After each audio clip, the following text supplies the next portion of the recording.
Temporary Trump పెద్ద ప్లానింగే వేశాడు. ఏం బ్రాండ్ వాడతాడో తెలియదు కానీ ఎప్పుడు భలే మైకంలో ఉంటాడు.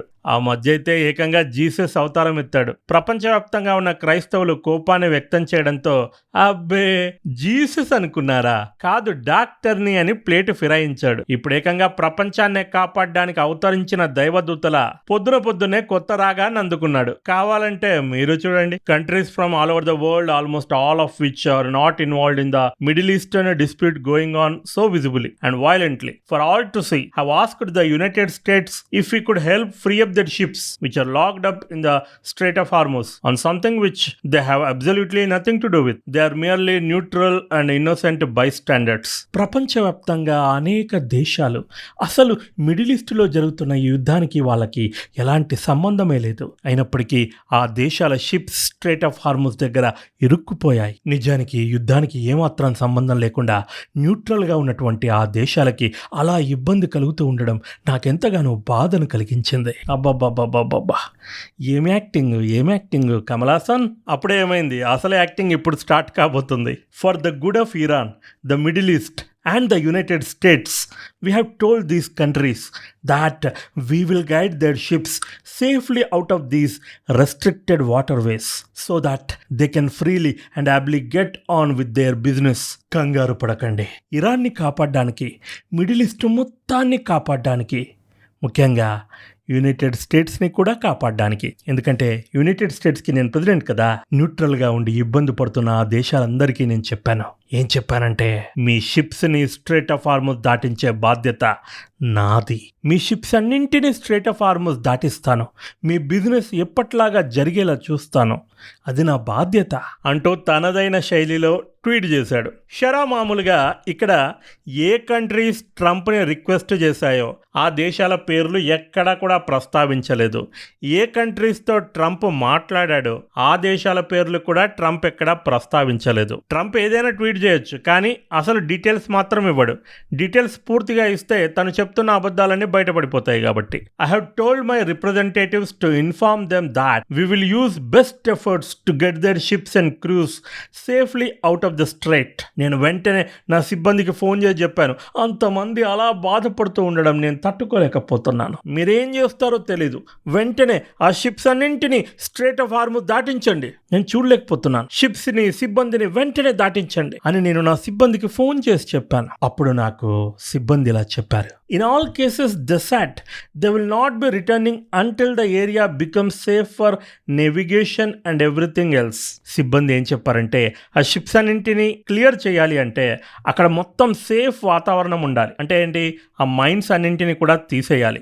ఇరాన్ని కంట్రోల్లోకి తీసుకురావాలి. ఇరాన్ ఆ షిప్స్ పైన దాడి చేయనని భరోసా ఇవ్వాలి. అప్పుడే కదా షిప్స్ ఎలాంటి ఆటంకం లేకుండా స్ట్రేట్ ఆఫ్ హార్మూజ్ గుండా వెళ్ళగలవు. ఇదంతా జరగాలంటే ఏం జరగాలి? ఇరాన్ మరియు అమెరికాల మధ్య సీజ్ ఫైర్ ఒప్పందం సక్సెస్ కావాలి. పర్మనెంట్ గా ఒక డీల్ ఏర్పడాలి. దీనికే ట్రంప్ సమాధానం ఇస్తూ, I'm fully aware that my representatives are having very positive discussions with country of Iran.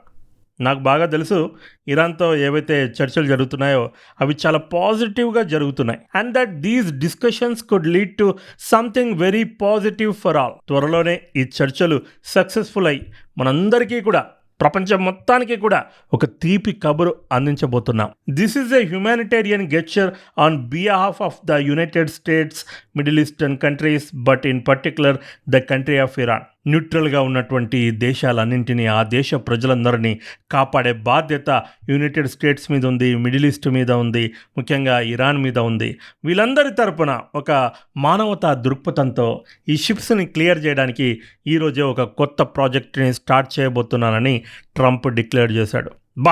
ఎంత మానవతావాదం అండి. నిజంగా ఈ ప్రపంచంలో మానవత్వం అనేది అమెరికా నుంచే పుట్టింది కావచ్చు. అప్పుడప్పుడు వీళ్ళ స్పీచెస్, వీళ్ళ ట్వీట్లు చూస్తే నాకు అదే డౌట్ వస్తుంది. మరి ఈ స్ట్రేట్ ఆఫ్ హార్మూజ్ దగ్గర ఇరుక్కుపోయినటువంటి షిప్స్ ఏవైతే ఉన్నాయో ఆ సిబ్బంది ఫుడ్ లేకుండా, సరైన సదుపాయాలు లేకుండా ఎంతో ఇబ్బంది పడుతున్నారు. కొన్ని నెలల నుండి కూడా ఆ షిప్స్లోనే వాళ్ళు మగ్గిపోతున్నారు. కాబట్టి వాళ్ళందరిపైన మానవతా దృక్పథంతో ఈ షిప్స్ అన్నింటినీ కూడా క్లియర్ చేయడానికి నేను ఈరోజే ప్రాజెక్ట్ ఫ్రీడమ్ అనే ఒక కొత్త మిషన్ని స్టార్ట్ చేయబోతున్నాను. ఈరోజే మండే రోజు ఉదయం నుండే ఈ ప్రాజెక్ట్ స్టార్ట్ కాబోతుంది. ప్రాజెక్ట్ ఫ్రీడమ్ అని ట్రంప్ డిక్లేర్ చేశాడు, కానీ ఎలా ఈ షిప్స్ని దాటిస్తాడు అంటే వాటన్నింటికీ కూడా సైనికంగా ఏదైనా సెక్యూరిటీ ప్రొవైడ్ చేస్తాడా?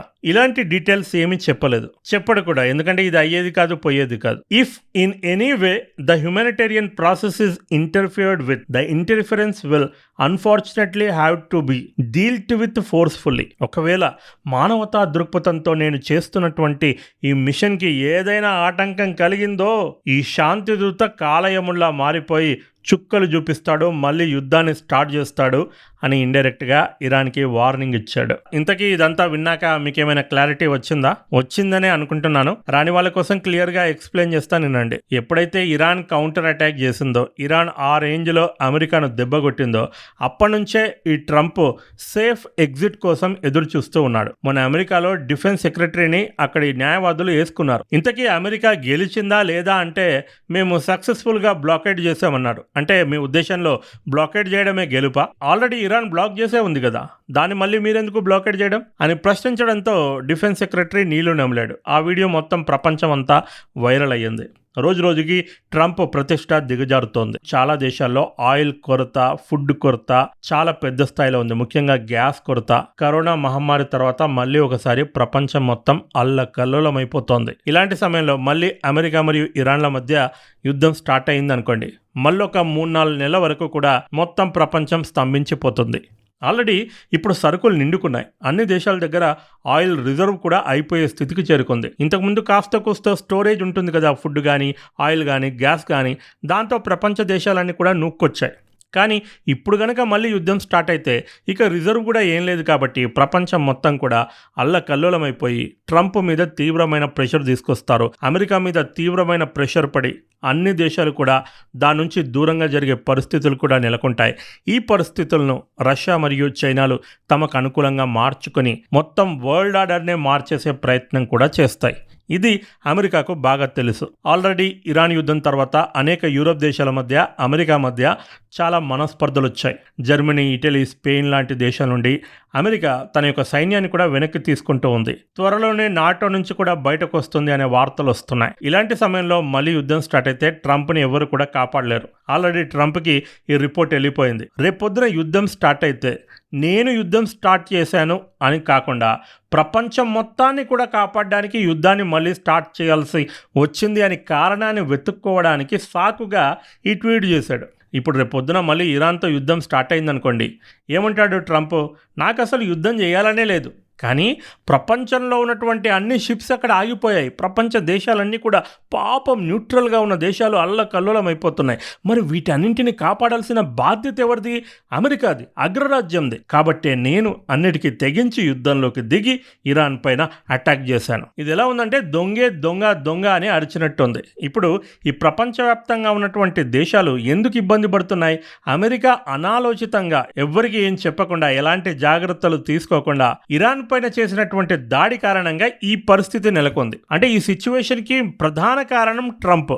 అలాంటి ట్రంపే ప్రపంచం మొత్తం అల్లకల్లోలంగా ఉంది, వారిని కాపాడడానికి నేను ఇలా శాంతి దూతగా మీ ముందుకు వస్తున్నాను, మీ అందరిని కాపాడుతాను. ఒకవేళ ఏదైనా ఇరాన్ ప్రాబ్లం చేస్తే దాన్ని అంతు చూస్తాను మళ్ళీ యుద్ధం చేసి. చూడండి ఎంత వర్డ్స్తో వీళ్ళు పాలిటిక్స్ ట్విస్ట్ చేస్తారో. విలన్ హీరోగా మారే ప్రయత్నం చేస్తున్నాడు. ప్రపంచ వినాశకారి ప్రపంచ శాంతి దూతగా ఎలా కలరింగ్ ఇస్తున్నాడో చూడండి. ఇరాన్ పైన అటాక్ చేయడం తప్ప అంటే దాన్ని నేను సమర్థించను. ఇరాన్ టెర్రరిస్ట్ యాక్టివిటీస్ని ప్రోత్సహిస్తుంది కాబట్టి అన్ని దేశాలు కూడా ఆ దేశాన్ని అరికట్టడం చాలా తప్పనిసరి. కానీ ఆ డిసిజన్ తీసుకునే ముందు సరైన జాగ్రత్తలు తీసుకున్నారా? అన్ని ప్రపంచ దేశాలకు చెప్పారా? కాన్ఫిడెన్స్లోకి తీసుకున్నారా? ఆ దేశాలన్నిటికీ కూడా ఆయిల్ క్రైసిస్ వస్తుంది, గ్యాస్ క్రైసిస్ వస్తుంది అని అంచనా వేశారా? వాటన్నిటికీ కావాల్సిన ఆయిల్ రిజర్వ్ని, గ్యాస్ రిజర్వ్ని సిద్ధంగా ఉంచారా? ఇవన్నీ ఏం చేయలేదు, డైరెక్ట్ అటాక్ చేశారు. అక్కడ ప్రాబ్లం వస్తుంది. ఒకవైపు చర్చలు చాలా పాజిటివ్గా జరుగుతూనే ఉన్నాయన్నాడు, రియాలిటీ మాత్రం భిన్నంగా ఉంది. మొత్తం మిడిల్ ఈస్ట్లో ఉన్నటువంటి అన్ని దేశాలకి అమెరికా పెద్ద మొత్తంలో వెపన్స్ని సరఫరా చేస్తూ ఉంది. మొత్తం డీటెయిల్స్ బయటకు వచ్చేసాయి. ముఖ్యంగా ఇరాన్ ఏ దేశాలపైన అయితే అటాక్ చేశాయో అన్ని దేశాలు కూడా బిలియన్ల కొద్ది డాలర్లలో వెపన్స్ కొనుగోలు చేసినట్లు ఒక రిపోర్టు బయటకు వచ్చింది. ఇజ్రాయెల్, కువైట్, ఖత్తర్, యుఏఈ అన్ని దేశాలు కూడా వెపన్స్ కొనుగోలు చేస్తున్నాయి. ఇజ్రాయెల్లో అమెరికాకు చెందినటువంటి పెద్ద మొత్తంలో యుద్ధ విమానాలు అన్నీ కూడా మోహరించబడ్డాయి. అంటే మరొక పెద్ద యుద్ధానికి అన్ని ఏర్పాట్లు సిద్ధమయ్యాయి. నేను ముందే చెప్పాను, ఈ సీజ్ ఫైర్ పీరియడ్ని ముఖ్యంగా ఈ దేశాలు ఆయుధాలను సమకూర్చుకోవడానికి ఉపయోగించుకుంటాయని చెప్పానా లేదా? ఇప్పుడు అదే జరిగింది. మొత్తం ఆయుధాలు కూడా మళ్ళీ రెడీ చేసుకున్నారు. అరే బాబు, మీరు ఆయుధాలు బాగానే రెడీ చేసుకున్నారు, మరి గ్యాస్ అయిపోయింది, ఆయిల్ అయిపోయింది, పెట్రోల్ నింపుకుందామంటే గంటలు గంటలు పెట్రోల్ బంకుల్లో ఉండాల్సి వస్తుంది. ఇదే విషయాన్ని ట్రంప్ని అడిగితే కాస్త ఇబ్బంది పడితే ఏమైతుంది, రేపు పొద్దున నీ పైన న్యూక్లియర్ అటాక్ అయితే అని సమాధానం ఇచ్చాడు. ఒకవైపు ఇరాన్తో చర్యలు అంటూనే ట్రంప్ మళ్ళీ కవ్వించే వ్యాఖ్యలు కూడా చేశాడు. Not yet paid a big enough price for what they have done to humanity and the world over the last 47 years. గత 47 సంవత్సరాల నుండి కూడా ఇరాన్ ప్రపంచ దేశాలని తన టెర్రరిజంతో ఎంతగా ఇబ్బంది పెట్టిందో, హ్యుమానిటీకి ఎంతగా నష్టాన్ని కలిగించిందో దానికి తగిన మూల్యం ఇప్పటికీ కూడా ఇంకా చెల్లించాల్సి ఉంది. అప్పుడే ఏమైంది అంటున్నాడు ట్రంప్. మరి ఇంకా చెల్లించాల్సింది ఉంటే యుద్ధం ఎందుకు ఆపావు? సీజ్ఫైర్కి ఎందుకు ఒప్పుకున్నావు? ఎందుకంటే అమెరికా దగ్గర, ఇజ్రాయెల్ దగ్గర ఆయుధాలు నిండుకున్నవి కాబట్టి. పాకిస్తాన్ ద్వారా ఆల్రెడీ అమెరికా ఇరాన్కి ఒక మెసేజ్ అయితే పంపించింది. నువ్వేవైతే 14 పాయింట్లతో కూడుకున్నటువంటి ప్రపోజల్ ఇచ్చావో అది నాకు అసలు అంగీకారం కాదు, దీనికి నేను ఒప్పుకోనని ట్రంప్ ఓపెన్ గా చెప్పేశాడు. ఇరాన్ కూడా అమెరికా నుంచి మాకు రెస్పాన్స్ వచ్చింది అని అఫీషియల్ గా ప్రకటించింది. అంటే చర్చలు విఫలమయ్యాయి. అల్ జజీరా నుండి లీక్ అయినటువంటి ఒక రిపోర్టు ప్రకారం ఇరాన్ పెట్టినటువంటి కండిషన్స్ 3 ఫేజెస్లో ఉన్నాయి. ఫస్ట్ ఫేజ్లో ఏంటి, ఈ సీజ్ ఫైర్ తాత్కాలికంగా ఏదైతే జరిగిందో దీన్ని పర్మనెంట్ చేయాలి. ఈ సీజ్ ఫైర్ కిందికి ఇరాన్, లెబనాన్ అన్ని దత్తపుత్రులతో కూడుకున్నటువంటి ప్రాంతాలన్నీ కూడా రావాలి, ఇంక్లూడింగ్ ఇజ్రాయెల్. ఈ అన్ని దేశాలు కూడా ఒకరిపై ఒకరు బాంబులు వేసుకోవడం పర్మనెంట్గా ఆపేయాలి. అదేవిధంగా స్ట్రేట్ ఆఫ్ హార్మోజ్ని మళ్ళీ ఓపెన్ చేస్తాను. అట్ ద సేమ్ టైం మా షిప్స్ని అమెరికా ఏదైతే బ్లాకేడ్ చేసిందో దాన్ని వెంటనే ఆపేసి మా షిప్స్కి అనుమతి ఇవ్వాలి. అంటే స్ట్రేట్ ఆఫ్ హార్మోజ్ మళ్ళీ ఎప్పట్లాగా ఫ్రీగా ప్యాసేజ్ ఉంటుంది అంటూనే మరి ఈ టోల్స్ ఏదైతే విధిస్తుందో ఈ షిప్స్ పైన అది ఉంటుందా లేదా దీనిపైన ఏ క్లారిటీ లేదు. ఇక సెకండ్ ఫేజ్లో 15-year freeze on uranium enrichment. Okay, 15 ఏళ్ల వరకు ఎలాంటి యురేనియం మేము నిల్వ ఉంచుకోమని భరోసా ఇస్తాం. 15 ఏళ్ల తర్వాత మళ్ళీ యురేనియం ఎన్రిచ్మెంట్ని మేము కాస్త ఒక 3.6% వరకు కూడా పెంచుకుంటాం. అఫ్కోర్స్ యురేనియంని పెద్ద మొత్తంలో నిల్వ ఉంచుకోం, ఎప్పటికప్పుడు ఆ యురేనియంని మేము వాడుకుంటూ ఉంటాం. అంటే మానవతా అవసరాల కోసం ఏదైతే కరెంటు తయారు చేసుకోవడం కానీ ఇలాంటి వాటికి ఆ యురేనియంని మేము ఉపయోగించుకుంటాం. మరి ఇప్పుడు ప్రజెంట్గా ఉన్నటువంటి యురేనియం నిల్వల్ని ఏం చేస్తావు అంటే వాటన్నింటినీ కూడా మేము డైల్యూట్ అయినా చేస్తాము, లేదంటే ఇతర దేశాలకి ఇచ్చేస్తాం. ఆల్రెడీ ఇది ఒకసారి జరిగింది. పెద్ద మొత్తంలో యురేనియం నిల్వల్ని ఇరాన్ రష్యాకి ఇచ్చేసింది. యురేనియంని డైల్యూట్ చేస్తాం, లేదంటే వేరే దేశాలకు ఇచ్చేస్తాం. కానీ ఈ యురేనియం ఇన్ఫ్రాస్ట్రక్చర్ ఏదైతే ఉందో దీన్ని మాత్రం మేము డిస్మెంటల్ చేయము. చాలా కష్టపడి మేము ఈ ఇన్ఫ్రాస్ట్రక్చర్ని నిర్మించుకున్నాం, దాన్ని మాత్రం అలాగే ఉంచుతాం అంటుంది. నువ్వు యురేనియం ఎన్రిచ్మెంటే చెయ్య అంటున్నావు 15 ఏళ్ల వరకు కూడా. మరి అలాంటప్పుడు నీకు ఆ యురేనియం ఇన్ఫ్రాస్ట్రక్చర్ ఎందుకు అవసరం?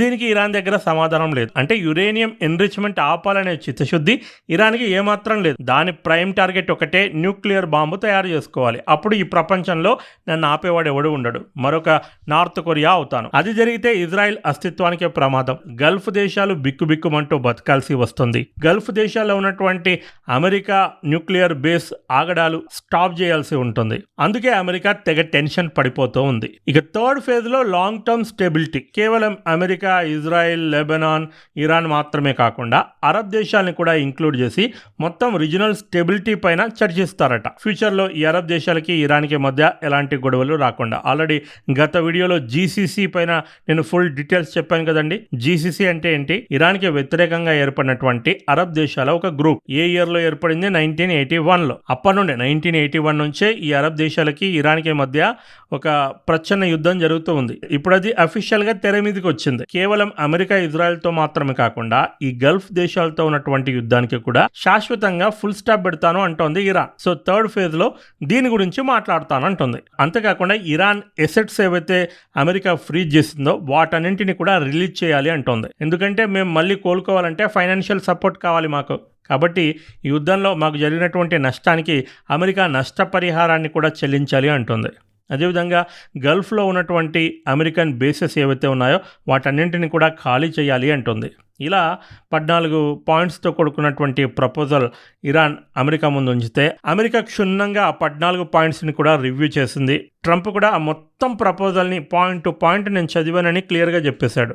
అన్నీ చదివాక ఇది అస్సలు సాధ్యం కాదని చెప్పి ఇరాన్కి నేను చెప్పేశానని ఒక క్లారిటీ అయితే ఇచ్చేశాడు. Asked whether strikes could resume. అంటే ఏంటి? మళ్ళీ ఈ యుద్ధం స్టార్ట్ కాబోతుందా అంటే if they misbehave, if they do something bad, it's a possibility that could happen. If they misbehave అంటే ఆల్రెడీ ఇరాన్ నుంచి ముఖ్యంగా ఈ ముస్తఫా ఖామినీ డైరెక్ట్గా కాదు కానీ ఒక లెటర్ ఏదో రిలీజ్ చేశాడు. అందులో ఏమంటున్నా అంటే ఈ బ్లాకెడ్ కనుక కంటిన్యూ చేస్తే అమెరికా పైన మేము పెద్ద దెబ్బతీస్తాము, ఒక సైనిక చర్య చేస్తాము, దానికి పెద్ద షాకే ఇస్తామని చెప్పి ఒక వార్నింగ్ అయితే ఇచ్చారు. సో మిస్బిహేవ్ అంటే మేబీ ఒకవేళ ఇరాన్ కనుక ఈ బ్లాకేడ్ని అడ్డుకోవడానికి అమెరికా షిప్స్ పైన ఏదైనా కవ్వింపు చర్య చేస్తే అప్పుడు మళ్ళీ యుద్ధం స్టార్ట్ అయ్యే సూచనలు ఉన్నాయని చెప్పి ట్రంప్ ఇండైరెక్ట్గా చెప్తున్నాడు. ఇదంతా చూస్తుంటే సీజ్ ఫైర్ జరుగుతుందా లేదంటే యుద్ధం మళ్ళీ స్టార్ట్ అవుతుందా, ఇది ట్రంప్కి కూడా ఫుల్ క్లారిటీ లేదు. ఎప్పుడైనా ఏదైనా జరగచ్చు. ఇది వీడియో, మరో వీడియోతో మళ్ళీ కలుద్దాం. This is Prashanth signing off. Bye bye and take care. జై హింద్, వందే మాతరం.